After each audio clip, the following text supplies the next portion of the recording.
What we wanted to do with the evaluation was essentially to try and find out a few things about the Take Heart resources and about the way in which they are used in the communities in Australia.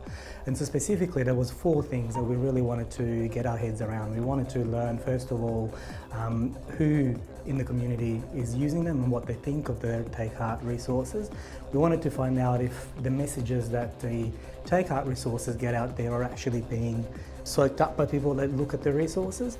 And we also wanted to find out a little bit about who is it that we are reaching, not just in the communities but outside of the communities. And then finally, the last thing that we wanted to find out was, are the children and the families that are being exposed to the Take Heart resources essentially keeping track of their injections and their treatment for rheumatic heart disease.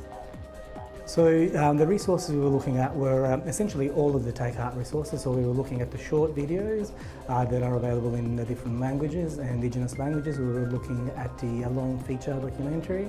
We were also looking at the toolkit and the photo exhibition. So all the images, the stills that are available for download and also that we used out in the communities.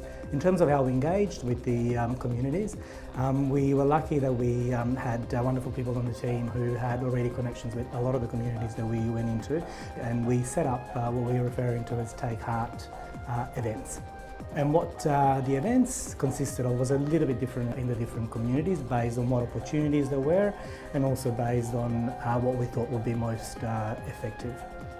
One of the things that is a little bit different about this evaluation is that normally what happens is that someone like Take Heart, they will have a program, they will have resources, they get them out there, and then they get someone to do an evaluation after the resources have been used, and there is no opportunities to make any changes to anything really.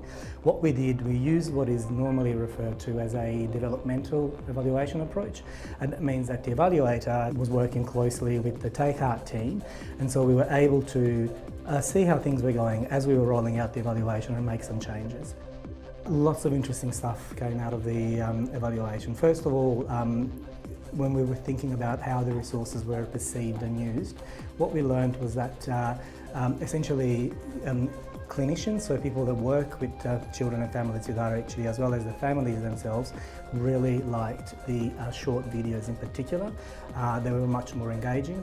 They had Indigenous children and families from some of the very communities that we went into, and also most importantly, they were in language. It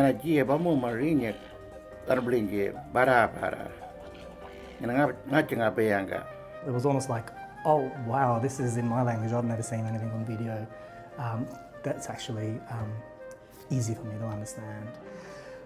We also found that clinicians are using the resources quite regularly. So for example, there was one nurse who's, among many other things, their job is to give the injections to children. And what they do is when the first 3 injections are due, they will go out to the home of the child that has to have the injection, and they show the short videos in language to the whole family, so to make sure that they understand what it is that's happening and why it is important that the child has to have the injections on a regular basis. What we also found out, which I thought was interesting, is that in some of the communities, it was very obvious very quickly to the people watching the videos that the voice, the language, wasn't necessarily the language that the people in the videos spoke as a first language. And so what they were really suggesting and calling for is for additional videos to be made, if at all possible, using actual children and families from their own very communities.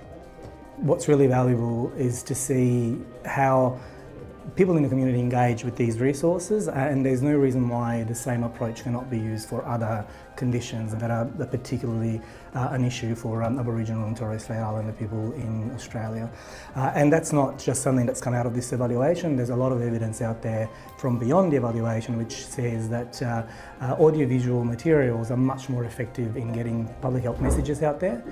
Not just that, they're also more effective in getting people to change their behaviour.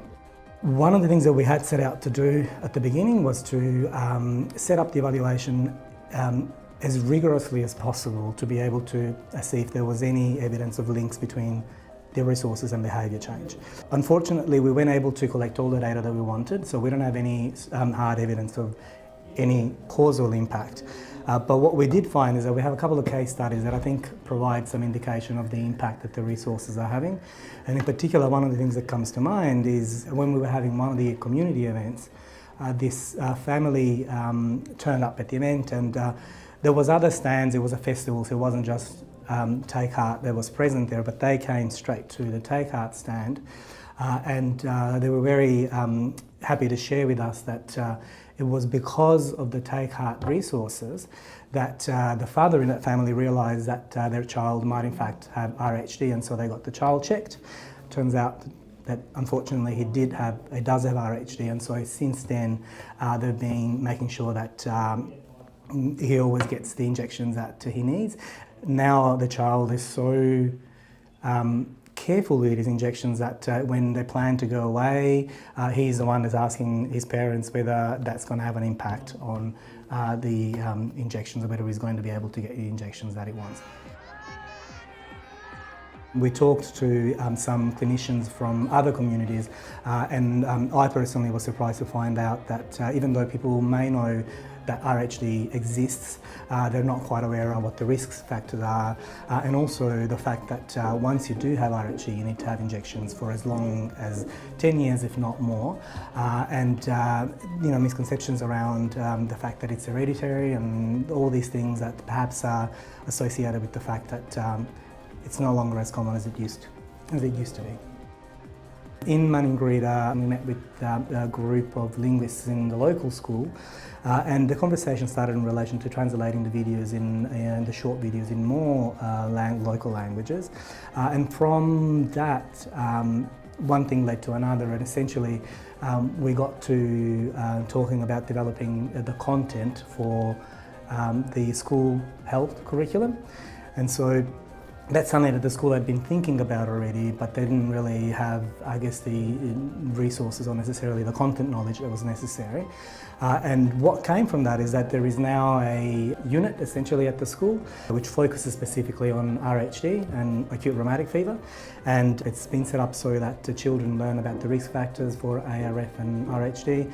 They learn about how it's spread and what they need to do if they've got symptoms, and also about the injections and the treatment. And one of the things that really stood out to me was that the school nurse said that since the unit has been rolled out, there's been children who go to the sick bay with their friends and basically say, hey, my friend here has got a sore throat or skin sores or whatever else it might be, please check him out to see if they may have RHD. So going back to the discussion about behaviour change, that's some indication that there's behaviour change there. Personally, I think schools need to play a very important role in prevention and management of RHD, and that's one of the things that I've learned from the evaluation. Clinics, they've got a million things to do, understandably.